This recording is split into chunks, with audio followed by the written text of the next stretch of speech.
Hi guys and girls on YouTube, welcome to my channel. In this video we're going to be looking at the Philips K30 chassis.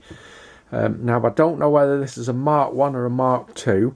It's been such a long time ago I can't remember, but I have got the service manuals out ready, so let's just take a quick look at the service manual first. So here we go. This time I managed to find the service manuals from the 1980s. So we look at that, we've got a K30 and we've got a K30 Mark II. Now I don't know which one it is, but also I've got the K30 circuit description, and if you look at this, it tells you all about the exact workings of the set, the waveforms. This was another mind-blowingly easy set to repair.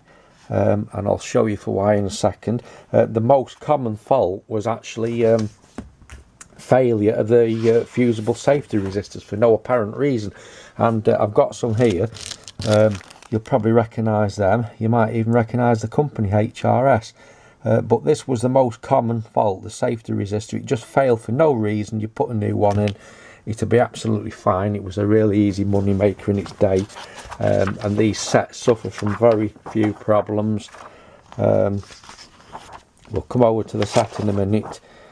So that's the service manual. Also it came out with a pull out, a big diagram in colour, so we'll open that up, and then this what makes the set so easy to repair. All the different sections are in colour. If we take a look at the pink section there, that's the power supply, that's the mains input, that's the IF amplifier. It's all very clearly laid out, and very simple to service. I've even got the servicing jig for these, so we'll stop the camera now. We'll move over onto the TV itself. Just before we move to the TV, I'll just show you the resistors in question. They were sprinkled everywhere over this chassis. It's a safety resistor. It's designated by the triangle there, and there were safety resistors absolutely everywhere on the main board that just went open circuit for no reason. So right, let's move over to the TV now. So this is the TV in question. It's not in the best of cosmetic conditions. As you can see, the cabinet's very, well, it looks very weathered, like it's been in a damp place. That's the user controls, push buttons. That's the volume. There's a drawer here that pops out with the tuning controls in. I've already got the back off. We'll just stop the camera and turn it round. Right, so that's the inside view. That's the main chassis there. As you can see, it's fitted with a Mullard A56 540X, which was not the most reliable of tubes. It was the new self-converging tube. It actually lasted well in the Amstrad 2200, but in most other sets it didn't last very well at all. Now I've had a good look over this. It all appears to be original. On these sets you used to get quite a lot of dry joints on the line output transformer. Now check this all over, it doesn't have any dry joints. It doesn't appear to have had any work done it over the years, but it's obviously, the tube's a bit tired, the grayscale's not tracking too well, so it's obviously had quite a bit of use in its time. So let's start by pulling the chassis down. You release a clip there, release a clip there, then it hinges down. There's two positions. That's in the first position, and then if you pull it towards you, and then it will go down even further. So it's actually, we go from the side, the chassis is actually lying flat now. The other position is that position there. So let's just have a quick look inside. The tuner's a bit rusty through storage. As you can see, it's all modular construction. All these boards actually plug in to the main PCB. So if we unplug the chrominance panel there, you just release a clip there, and it's difficult to do it while you're holding the camera at the same time, but you'll see that board just plugs in, and that's another thing that made these so easy to service. if you thought the fault was on there, if you had an intermittent fault, you could just plug another board in from another set and try it. That was a most excellent idea from Philips. I can't remember what year this is. It's 1980 sometime. That's the focus control and the A1 controls. Split diode Lopti. I can't just remember, but I think this EHT lead might have been a screen lead to introduce more capacitance to smooth the EHT. That's the line output transistor there. That's the mains input and bridge rectifier and degaussing resistor.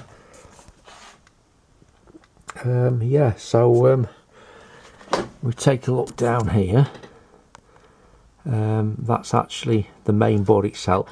You can see that resistor standing up there. That's just one of the safety resistors that used to go open for no reason. That's the sound output panel there. That is the video output panel.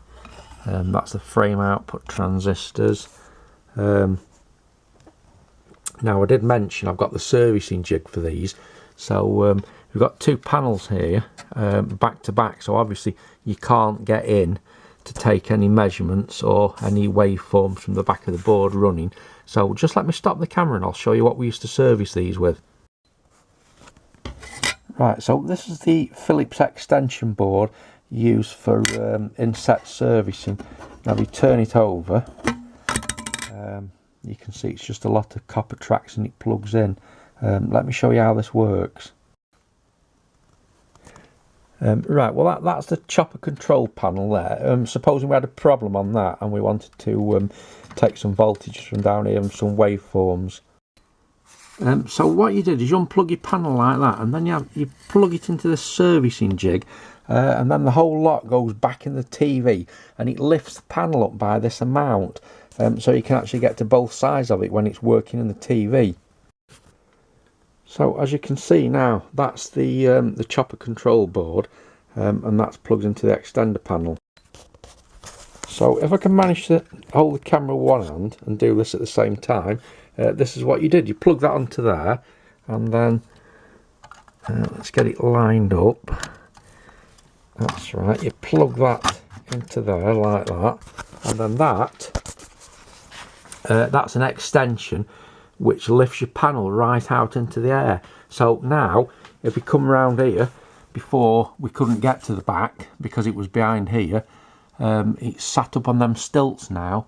So now we've got access for taking oscillograph waveforms and voltages while this is working in the set. If we come around the front, and that's a better picture of it there, standing right up, so you've got access to both sides. That's the proper Philips servicing jig for this telly and one or two others. So yeah, well, that's the telly in question.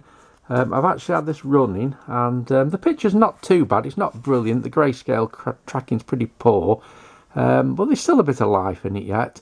Let's plug it in then. Right, so we're connected to a skybox now. The chassis is in the down position for servicing. We'll run it with the extender board on the power supply there.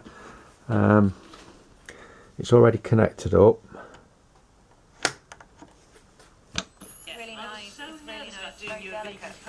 No, it's stunning. Really lovely. Thank you, Nisha. Thank you so much. She's never failed. Never failed once. And there we go. The sound's pretty poor because I've looked at the speaker and the cone's disintegrated, but it does work to a fashion. Deirdre will be here to take your calls right after the break. So let's take a look round the back while it's on. The nation's favourite chefs help bring magic to your mealtimes, and there are a host There you of can see the tube lit up. my guilty pleasure to make your mornings even more delicious. Just do what makes you happy. Fresh, feel-good food for you and your family. Tuck in from 10 AM on This Morning. And new recipes are available on our app every weekday.